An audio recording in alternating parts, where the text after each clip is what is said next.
Welcome to Planetary Gig Talk, Tales of Music and Magic. I'm your host, Jefferson Glassy, Chief Spiritual Dude of the Planetary Gig Society, whose mission is creating unity through music. And as I also like to say, making connections through music with the intention of bringing peace. And yes, once again, I am in Studio One at the worldwide headquarters of the Planetary Gig Society. And our guest is connected via Skype, and I'm very, very happy to have the opportunity to talk to a fabulous musician, author, just a man about all things music, Elijah Wald. Elijah, thanks so much for taking the time today. Sure. Happy to do it.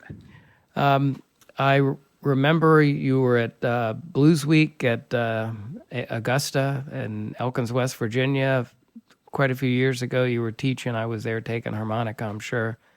And I remember you from that, and I followed you on Facebook and some of the things that you put out on the internet about songs, and you have a really, deep understanding and grasp of history, and you've written all kinds of stuff, and so it's great that you do what you do. We really appreciate it, and I'm just really happy to be able to have the opportunity to talk with you today.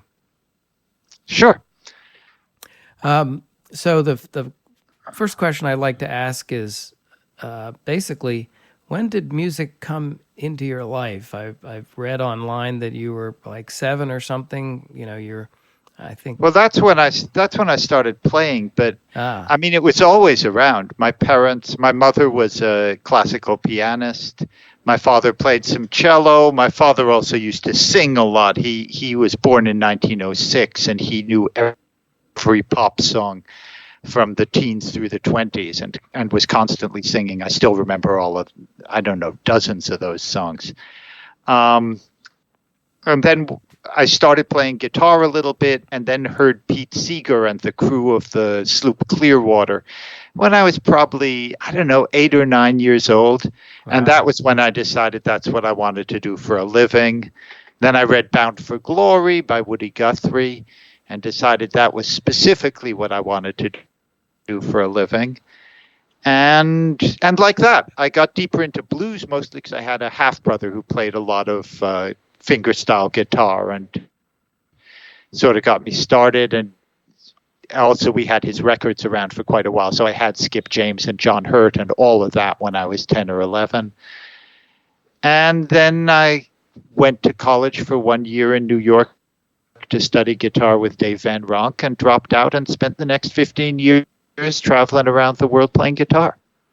Wow, it sounds really like a dream. Let me ask just one thing you mentioned about Woody Guthrie's book. I really haven't checked that out.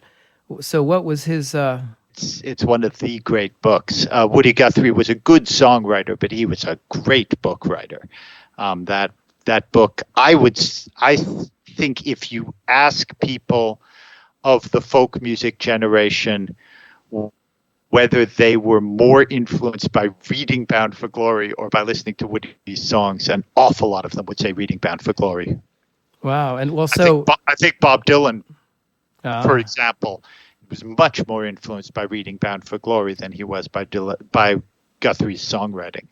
Well, I'm going to get it then. What did he say though? Just like your thumbnail understanding of that, and how it's sort of it's a highly fictionalized memoir. In which he sort of creates this character of Woody Guthrie, who's this rambling hobo guitar player. And it's the sort of book that if you read it when you're a kid or an adolescent, it makes you want to get out there and do that. Just get out, grab your guitar, and head for the sunset or whatever, huh? Well, it's an extraordinary book. I'm not going to be able to summarize it in a few sentences, but I highly recommend it. And I mean, it always, just my understanding of Woody Guthrie, it did sound like he, was trying to make an impact through his songs, going around singing all kinds of things. This land is your land, etc. I mean, is that accurate?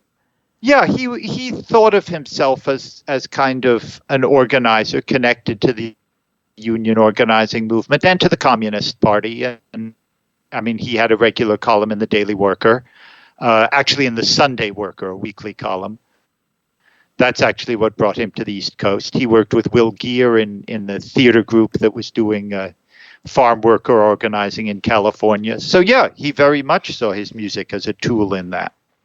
Yeah, and so that really inspired you, and on your 15 years of going around doing that, I mean, in some ways, I guess you've been doing it all your life, but was that kind of what you were doing? How did you spend those years? What did you do then? Honestly, I was playing music to make a living. I mean, I have my politics, but I occasionally performed at rallies, but I came up in a very different period. I mean, Woody Guthrie came up in a period where he was playing in union halls and playing on picket lines and that sort of thing. And I did a little bit of playing. And did I ever play a union hall? Probably once or twice. And I did do some anti-war rallies. But by the time I came up, a lot of people thought of political singing as singing political songs in clubs and coffee houses. And that just never interested me. I mean, it felt, what can I say? It felt very self-absorbed to me. I felt like I was seeing a lot of, there are many exceptions to what I'm about to say, but I felt like in many cases, people were producing a very low standard of music that was getting applauded because the sentiments were correct. And I never had any interest in that. My models were people like Dave Van Ronk, who was intensely political, but did not put that in his music. His position was always, if you're a left-wing cabinet maker, does that mean you're supposed to make left-wing cabinets? He tried to do what he did musically as best he could, and he tried to do what he did politically as best he could. But they didn't necessarily overlap all that often. Yeah. So, I mean, so you don't necessarily put the politics in the music. You focus more on the music, but you definitely do have your politics same way, huh? Well, the politics is connected to the music. I mean, I've been involved in trying to organize to get musicians better paid. And certainly music is a good way of connecting to people. But I think it in some ways is actively damaging for people to feel like simply singing songs about something is a political action, because this is already a discussion a lot of people were having in the 60s, that it's very easy to go out and hear a concert of civil rights songs or anti-war songs and feel like you've done something. When all you've in fact done is gone out and heard a concert. Right. So you have been doing music your whole life and very deeply involved in the history. I mean, not just playing songs, writing a number of books, articles, lots of articles. What would you say is the power of music, or? Well, the power of music. There are a couple of strong things music can do. One thing it can do is it can bring people together. And a lot of good political organizations and organizing have used music. I'm not saying music isn't useful for that. It just typically has not been political music. I mean, when the union organizing, when the communist organizing, when the left-wing organizing was being done in the United States in the 1930s, 1940s. It's funny, the history of that is done very, very badly. If I talk about left-wing music making in New York in the 1940s, people tend to remember Pete Seeger and the Almanac Singers. Whereas Pete Seeger and the Almanac Singers were virtually unknown in that world. And Seeger had to keep arguing with the people around him politically who were saying, nobody's interested in that music. When we do a concert with Duke Ellington, we can get 1,000 people. When we do a concert with you, we get 25. If you want to seriously be performing music that will bring together working class people in New York, why don't you take up the clarinet? Literally, that was the advice that Pete recalled being given. Why doesn't he take up the clarinet? Nobody wanted to hear banjos in New York except, a few middle-class people who were into folk music. And, all over the world, music is constantly being used as an organizing tool. But, in the 1970s and 80s, rock against racism in Britain was infinitely more powerful than the people who were singing political songs. Mm-hmm. And some of the songs at a rock against racism thing would be about politics, but a lot of it would just be about trying to mix black and white and interracial bands and audiences and get young people together against racism. And the job of the music was to bring the people in and be fun. So not so much, the political lyrics, but just the power of the connection that comes through music. Yeah, there's nothing wrong with political lyrics, but there's nothing right with them either. If music brings people together and it's instrumental music or it's just music about get up and dance, that's a hell of a lot more useful than music that doesn't bring a lot of people together but has lyrics I agree with 1,000,000%. Yeah, very interesting take on that. You said a couple different things about power music. Maybe you just said them all. But I should say one more thing on that, which is just in the last few years, there's been a huge movement in the United States of left-wing brass bands. And that's been really exciting. You go to a rally now, a political march, there'll often be a couple of brass bands, and it just completely changes the flavor of a march. If you've got a brass band, it just feels great. The honk movement, HONK, like the sound. And they have festivals of political brass band music all over the country now. I think there are a dozen different festivals now. And they do marches and they get groups together and they bring out groups that are doing fundraising and doing political organizing. But the music is a brass band. I like that. Yeah, well, if you can get people out and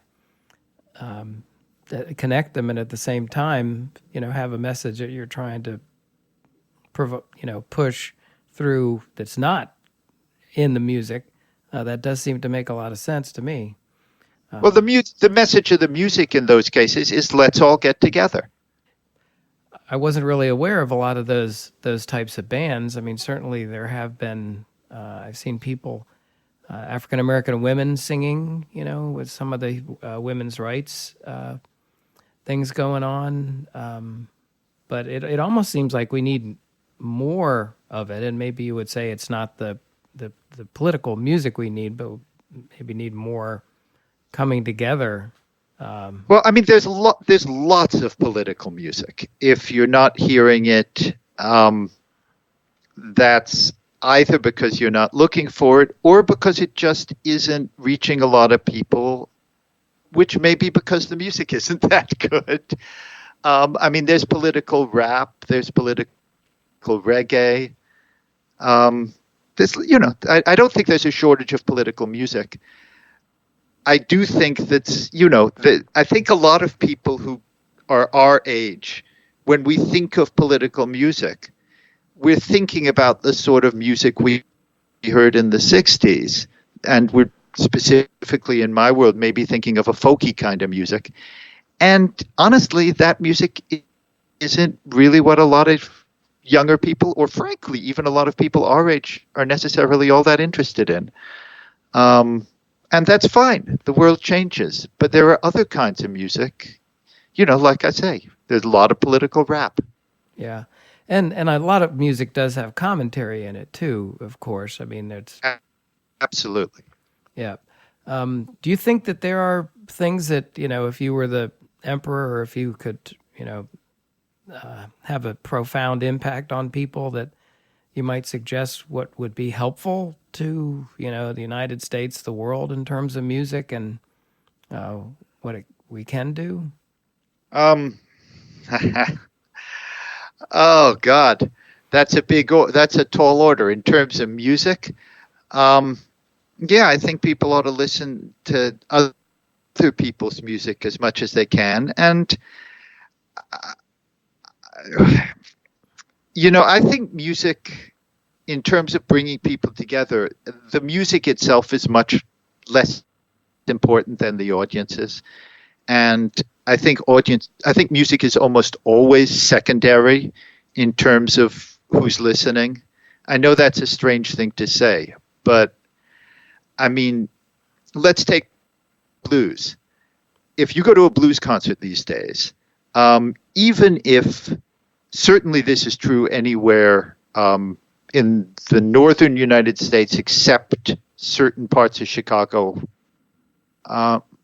if you go to something advertised as a blues concert, even if the people on stage are black, the audience are a bunch of let's say 95 to 100% white, majority male. If it's acoustic blues, majority middle-aged. And as long as it's a room full of middle-aged white people, it's a room full of middle-aged white people. It isn't an African-American experience. I don't care what's on stage. Mm-hmm. And the flip side of that is if you do this exact same concert with exactly the same people, and you do it in an all-black neighborhood in most cities, most of those white people won't show up. Mm-hmm. And, I think, honestly, what we need is people doing more outreach to other kinds of people. And that means maybe if you're white people and want to get in touch with black culture, find rooms full of black people, not rooms full of white people with a black person on stage. Mm-hmm. This is, something that has bothered me in the blues world, is the extent to which white people in rooms full of white people feel like they are getting in touch with black culture. And I think that's something people should be careful about. If all the people in the room with you are white, you're not getting in touch with another culture. You're just feeling good about being in a room full of people like you. Yeah.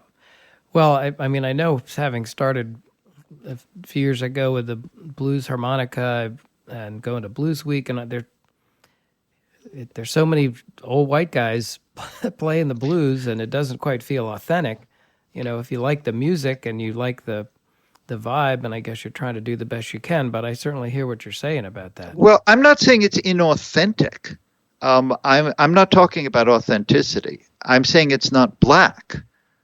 I mean, you can have a room full of white blues music, and that's authentically that. It's just not black culture. Blues Week is an interesting example, actually, because that was originally started because there were still a lot of older black blues musicians. And it was started as a way to be able to sit at the feet of those people and learn from those people. Mm-hmm. And we're now in an interesting moment because the older people in the blues world are overwhelmingly white. And there's a whole group now growing constantly of young black musicians who are getting into blues. And there's a fascinating thing happening around places like Blues Week, where the people who are direct links to the older generation of major musicians are mostly white. But there are all these young black musicians. And it leads to an interesting question of what's happening there culturally, where you have young black musicians who really are in touch with the culture in a way that the white musicians aren't. Right. But are learning a lot of the music by way of white musicians who knew older black musicians. There's an interesting situation there, and some stuff that I've really found really exciting in the way the interchange is happening. But it's also complicated because race is complicated in this country. Yeah, well, that's great, because I haven't been to Blues Week the last few years, and I have seen, like John Tavius Willis, and I have seen some mm-hmm. young black players, and it would be great if, that could be kind of reclaimed in a sense, or there's something pretty special about the old music, the John Jackson, the Reverend Gary Davis. I mean, all those players and what their impact was, and it would be nice if it could come full circle a little bit. Well, yeah, but I think it is important to just say I'm not sure. What do you mean by full circle? Well, to the extent that the blues was sort of did come out of the African American culture. I did a lot of when I got involved in singing, it was because I was really just knocked off my feet by the old Lomax recordings, the field hollers, the work songs, the spirituals, and it was the situation where it had so many things taken away from them, but you couldn't, as Alan Lomax said, they had the glorious humanity to sing, and it's almost like as that it was such a profound impact of all those players, all the Blind Lemon, and so many of those players and what they gave to us has led to rock and roll. You know the history better than I do, but to have a whole bunch of old white guys like me trying to play, I mean, that's great, and we can try and we can play and it can be good, but I guess I feel like it would be good if African Americans could kind of reclaim that a bit. I think they stayed away from it a little bit because it had, has memories of the past. See, it's interesting. I don't think African American people have stayed away from it. I think they've changed it. And, if you look, you had Bessie Smith in the 1920s. And Bessie Smith went into Billie Holiday and Dinah Washington in the 30s and 40s, and Etta James and Ruth Brown in the 50s, and Aretha Franklin and Irma Franklin and lots of other people in the 60s. And now you've got Beyonce, and that's a perfectly direct line of descent.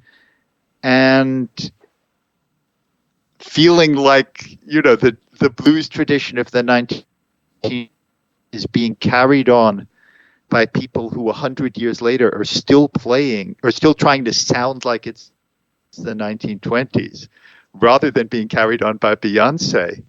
I understand the logic, but it doesn't make a lot of sense to me. I mean, that tradition is being carried on just fine by black singers in the present. And they certainly have changed it. I mean, rap music and hip hop and all that was just a different form of that. To the extent that we like some of the old stuff, it's nice to see that being appreciated, I guess, is what I was trying to say. Well, I mean, I appreciate the old stuff, but I guess what I'm saying is if I want to hear Blind Lemon Jefferson, I'll put on a Blind Lemon Jefferson record. If I want the experience of something like Blind Lemon Jefferson, I'll go to a rap club in a black neighborhood in Dallas. That's where that experience is still happening. Cool. And that's not a value judgment. It's just saying the music that Lemon Jefferson made, I don't think anyone will ever make better. And thank God it survives on records, and that's great. Right. The experience of being in touch with that cultural space is still there. There are still lots of black people in Texas.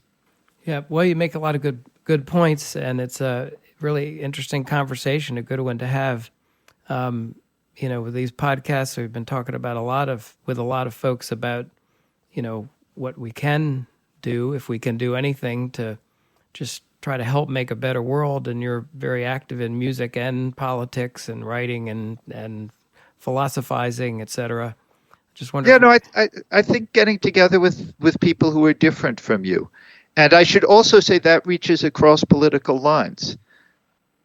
I mean, I think there's a very dangerous thing that and I think it actually does go along with the music. I mean, there was a transformation that happened where people separated country music from folk music, and that was a political division. That was something that happened in the early 1960s, where through the civil rights movement, a lot of white Northerners decided they wanted to be able to love the music of the white South while despising white Southerners. And so you started getting people who loved the New Lost City Ramblers, but weren't going to listen to whatever was currently happening in country music, because that was redneck. And a lot of those prejudices I still hear around. I mean, I still hear a lot of people who are contemptuous of essentially of poor white, I hear a lot of middle-class white people who like to feel like they are connected to poor black people and poor Latino people, and poor white people are the problem. And I don't think that gets us anywhere. Right. I think connecting to other people is something music can do. And I think you have to let it. And the way you have to let it, like I said, is, you can go hear black music in black clubs. Or you can go hear music in mixed situations. I'm not saying put yourself in a frightening place if you find that place frightening. I'm saying music can be a way to make that place less frightening.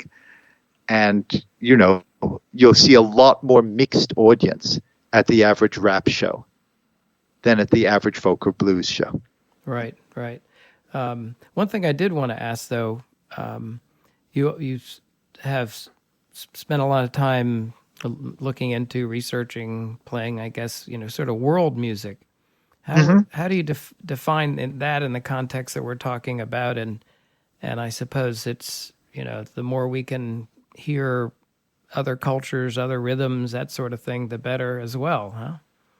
Well, I mean, world music, of course, the term itself is kind of like folk music. It's one of those big meaningless terms, the big Bill Brunsey quote on folk music. I never heard a horse playing it. I think it's all folk music. And world music is the same way. I haven't heard any music yet from Jupiter. I figure it's all from here. But, within that, again, I just taught a world music class because that's what the class was called at Temple University here in Philadelphia. And I tried to get my students to go out and hear music in communities. I mean, we've got a huge Mexican community here. We've got obviously large African American, also fairly large African communities. We've got large Asian communities. And I was trying to get people to go out and hear some of the music that's being made in those communities, rather than just going to a concert of someone from one of those communities, right, playing, for example, at the university. Right. Partly just because I think that's exciting. I mean, it's really interesting, particularly if you live in a city like this or a city like Washington.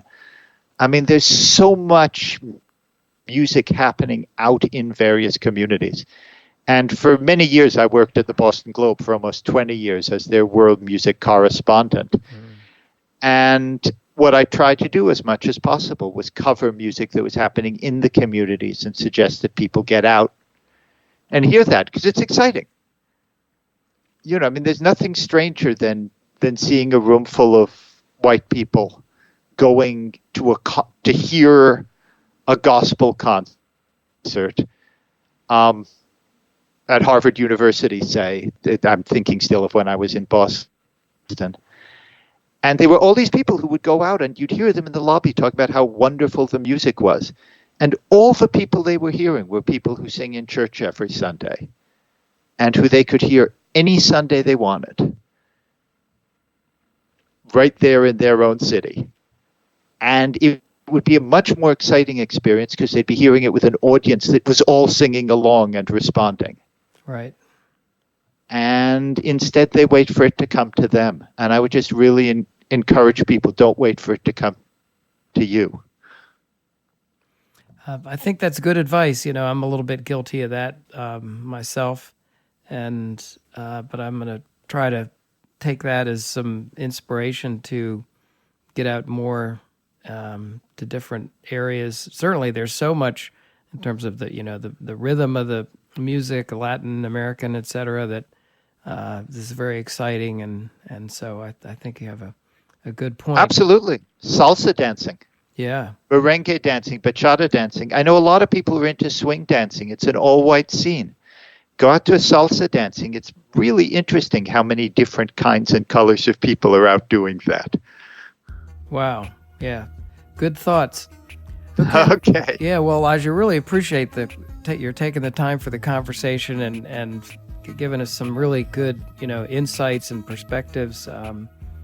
Just thank you very much. It's really helpful, to me in keeping this conversation going. So thanks very much. Appreciate it. Elijah Wald, everybody. Thanks for having you. Sure Thanks for having me. It's been a pleasure. Yeah, thank you. Okay.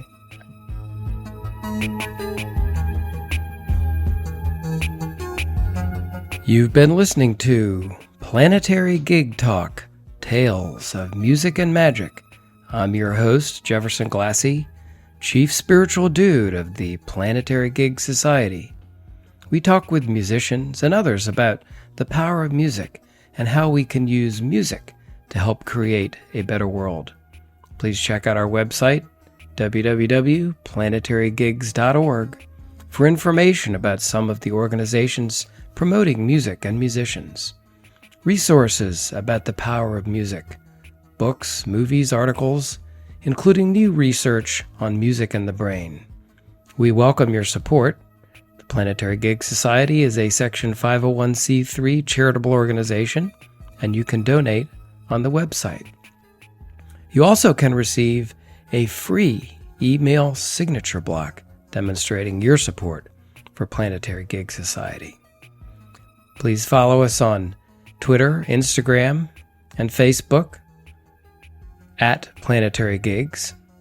And we want to thank fabulous musician and teacher Eric Weinberg of Little Eric Studios for the Planetary Gig Talk music titled Chill Kid, It's Saul. So please check out Planetary Gig Talk on iTunes, Google Play, and Stitcher. Subscribe and hear all the upcoming episodes. Thanks very much.